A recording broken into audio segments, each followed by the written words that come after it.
माँ बेटे से बोली, बेटा, जो जगतगुरुत्तम श्री कृपालु जी महाराज समझाए हैं, जो तूने मुझे बताया कि मन से भगवान को पुकारना पड़ेगा, रोकर, व्याकुल होकर, यह बात मैं समझ गई। सच में, चाहे माला जाप, चाहे पाठ करो, चाहे कीर्तन करो, लेकिन अगर भगवान को मन से नहीं पुकारोगे तो भगवान नहीं मिलेंगे। यह बात मैं समझ गई बेटा। बेटा बोला, हाँ माँ सुन। श्री महाराज जी भगवान को प्राप्त करने की सबसे सरल सहज उपाय बताए हैं। वे श्रीमद् भागवत महापुराण से एक सुंदर उदाहरण देते हैं। माँ एक राजा थे, उनका नाम था भरत जी महाराज। ये ऋषभ भगवान के बड़े बेटे थे।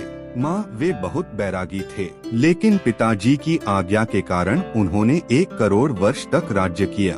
फिर राज्य अपने बच्चों को सौंपकर जंगल में आ गए और जंगल में गंडकी नदी के किनारे तपस्या करने लगे। एक बार वे स्नान कर रहे थे, उसी समय वहाँ एक हिरनी जो गर्भवती थी जल पीने आई। तभी जंगल में शेर की गर्जना सुनकर वह हिरनी डरकर पानी में कूद गई।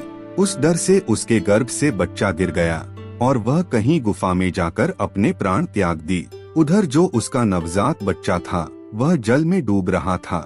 भरत जी महाराज ने जब उस हिरण के बच्चे को देखा तो उन्हें दया आ गई। वह उसे किनारे पर लाए, उसकी रक्षा की और उसे अपने पास रखने लगे, उसकी सेवा करने लगे। धीरे धीरे जहाँ भी जाए उस हिरण के बच्चे को साथ रखने लगे। खाते पीते सोते हर समय वह हिरण का बच्चा उनके साथ रहने लगा। माँ भरत जी का उससे धीरे धीरे प्यार हो गया। माँ समझ, प्यार हो गया जैसे तुझे मुझसे है, वैसे ही भरत जी को उस हिरण के बच्चे से हो गया।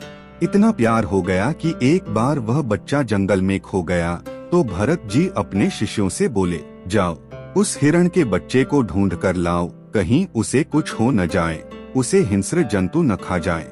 देख माँ, कितना प्रेम हो गया था।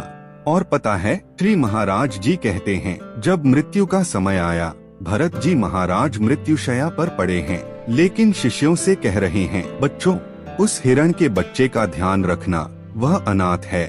ऐसा कहते कहते उन्होंने शरीर त्याग दिया। तो पता है माँ, भरत जी महाराज का क्या हुआ? अगला जन्म उन्हें हिरण का मिला। वह हिरण की योनि में चले गए। अब सुन माँ, जगत गुरु श्री कृपालु जी महाराज कह रहे हैं, इस भरत जी महाराज के चरित्र से हमें कितना सुंदर, सहज और सरल उपाय मिल गया भगवान को प्राप्त करने का। भरत जी महाराज का मन हिरण के बच्चे में आसक्त हो गया था, मतलब उन्होंने हिरण के बच्चे से प्रेम किया, तो अगला जन्म उन्हें हिरण योनि में मिला। तो इसी तरह माँ, अगर हम भगवान से प्रेम कर लें तो फिर हमें भगवान ही मिलेंगे। कितना सहज सरल उपाय।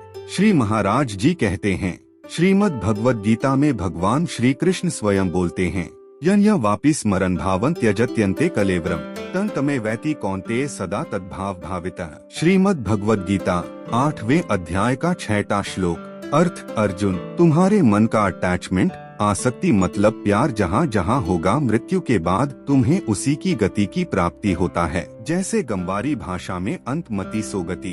अगर तुम अपने माँ बाप, भाई बहन, पति पत्नी, बच्चे, दोस्त किसी से भी प्यार करोगे तो उनका जो गति मृत्यु के बाद होगा तुम भी वहीं जाओगे। अगर वह पापी हैं, नरक गए तो तुम्हें भी नरक जाना होगा। और अगर तुम मुझसे प्यार कर लिए, मुझ में मन लगा दिए तो तुम मुझे प्राप्त करोगे। तो माँ देख, भगवान को पाने का कितना सरल उपाय मिल गया। कोई जप तप व्रत उपवास कुछ नहीं, बस भगवान को अपना मानकर उनसे प्यार कर लो। विश्वास कर माँ, भगवान स्वयं चल के आएंगे तेरे पास। श्रीमद् भागवत महापुराण के इस महत्वपूर्ण विषय को श्री महाराज जी ने कितना सुंदर तरीके से समझाया। राधे राधे। आप सभी भक्तों से भी मैं अपना मानकर निवेदन कर रहा हूँ कि जगत गुरुत्तम श्री कृपालु जी महाराज के प्रवचन सुनिए और अपने मानव जीवन को सफल बनाइए। बोलिए, जगत गुरुत्तम श्री कृपालु जी महाराज की जय।